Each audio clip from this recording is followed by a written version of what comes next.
Mapagpalang araw po ng Sabat mga kapatid and happy sundown worship. At tayo po muli ay dadako na sa ating pag-aaral ng Conflict and Courage December 20, entitled Beyond the Gloom to Glory. So atin pong tunghayan kung papaano sa kabila ng mga pagsubok na maipakita ang kaluwalhatian ng Panginoon. It's December 20, sabi sa key text natin sa 2 Timothy chapter 3 verse 12, Ye and all that will live godly in Christ Jesus shall suffer persecution. So, ipinapakita nito na ang pagdurusa po ay bahagi ng pagiging tunay na tagasunod ni Kristo. So, hindi tayo makikilala kung hindi tayo makakaranas ng mga pagsubok sa buhay. Kaya kung tayo ay susunod sa Panginoon, expected na natin na makakaranas ng mga tukso, ng mga pagsubok, at kahit buhay pa natin yung kapalit. Gaya ng mga sinaunang mga disipulo ng Panginoon or sa mga martir noong unang panahon na sila ay naging martir sa katotohanan. Kaya sa gitna po ng pagsubok, tinatawag tayong manatiling matatag at magpagtiwala sa Diyos o magtiwala sa Panginoon at huwag tayong susuko sa paggawa ng mabuti. Dahil ang gantimpala po ng Diyos ay higit na dakila kaysa sa anumang pansamantalang hirap na ating dinaranas. Kaya maging matatag tayo mga kapatid. Kaya sabi sa second paragraph sa ating pag-aaral, in the experience of the Apostle John under persecution, there is a lesson of wonderful strength and comfort for the Christian. God does not prevent the plottings of wicked men, but He causes their devices to work for good to those who in trial and conflict maintain their faith and loyalty. So, sa gitna po ng mga pagsubok at labanan, tinatawag ang Kristiyano o yung mga tapat na mga tagasunod ni Kristo na manatiling may pananampalataya at katapatan sa Diyos. So kung tayo ay nakasubok sa mga ganitong bagay, magiging tapat po ba tayo sa Panginoon?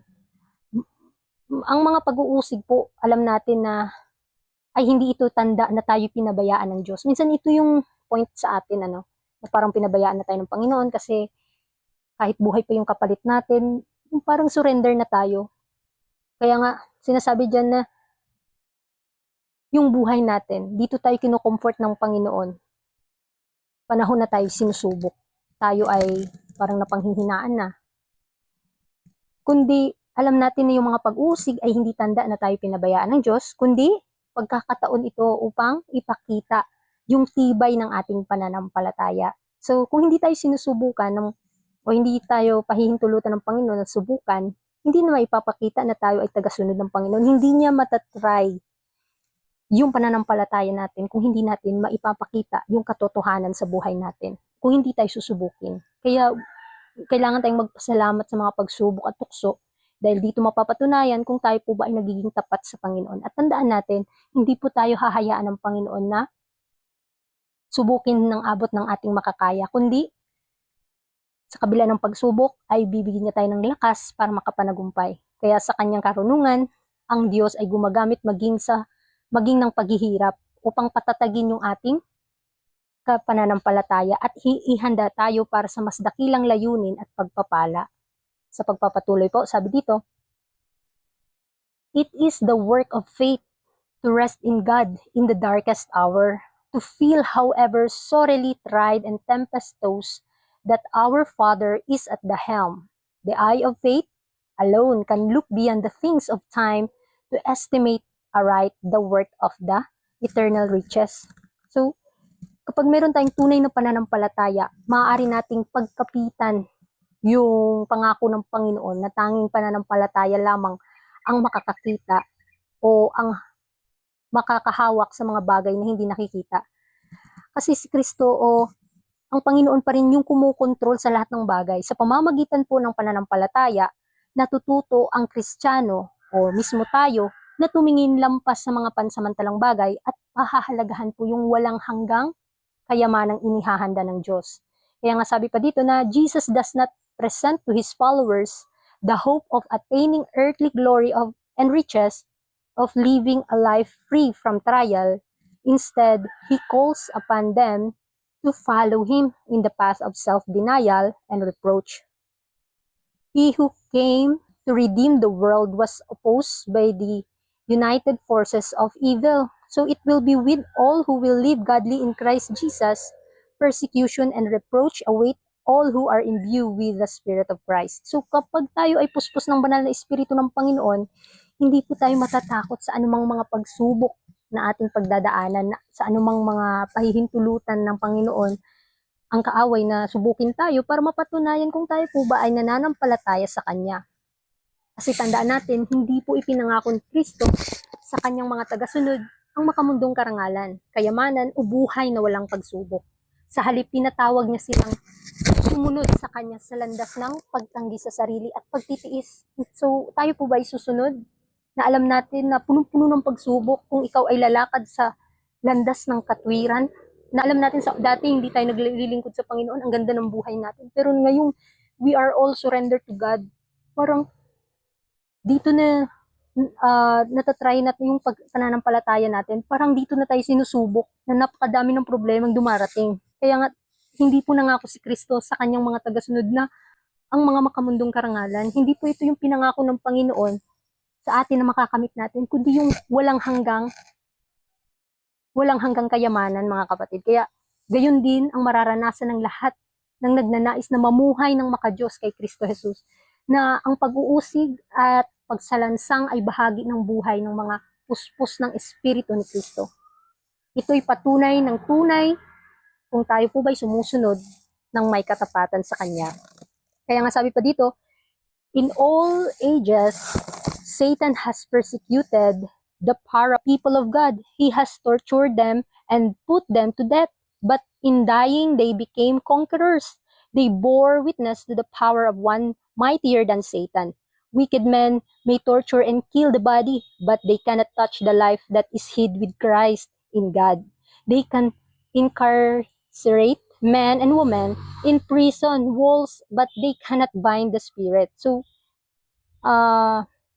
take note, mga kapatid, sa lahat ng panahon na kahit ilang beses pa na inuusig ng kaaway ang bayan ng Diyos, maraming mga pinahirapan at pinatay, ngunit sa kanilang kamatayan, sila'y naging mga mananagumpay.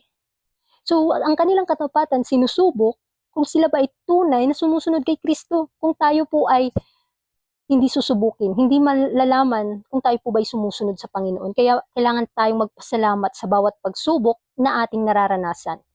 Na kaya mang patayin ni Satanas yung ating katawan, yung ating body, pero hindi niya magagalaw yung ating kaluluwa dahil hawak-hawak pa rin ito ng ating Panginoon.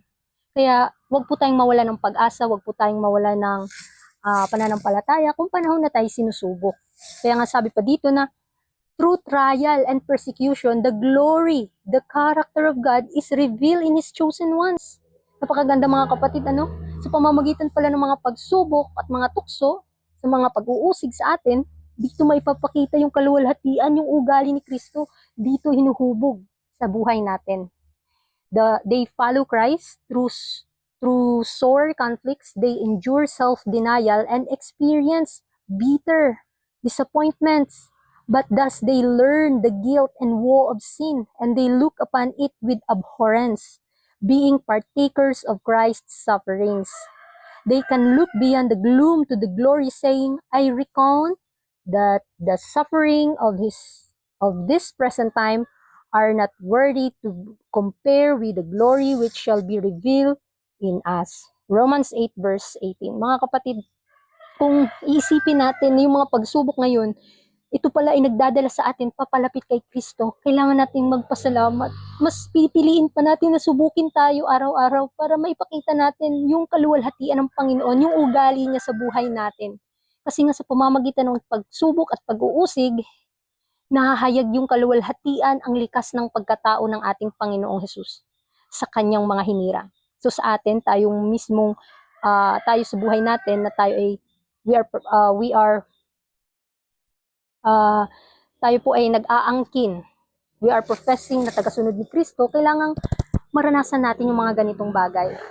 Yung mga mapapait na kabiguan, natututo tayong mga tagasunod na kamuhian ang kasalanan at maunawaan ang bigat ng dulot nitong pagdurusa. Napakaganda po ng ating pag-aaral sa oras na ito dahil Dito makikita natin na sa kabila ng pagsubok, sa kabila na inuusig ka, pero yung Panginoon handang magbigay sa iyo ng gantimpala kung ikaw ay tapat na susunod sa Kanya. Kaya dahil sila'y nakikibahagi sa paghihirap ni Kristo, magagawa nilang tumingin lampas sa dilim ng kasalukuyan at umasa sa darating na kaluwalhatian. Nawa ito po yung pagkapitan natin, ito po yung panghawakan natin. Despite sa mga pagsubok sa buhay natin, ang Panginoon po yung nakakaalam kung paano tayo makakapanagumpay. Gaya niya, gaya ni Kristo na nakapanagumpay siya sa Kalbaryo. At kung siya yung, o naitago natin yung sarili natin sa Panginoon, makikita natin na makakapanagumpay tayo.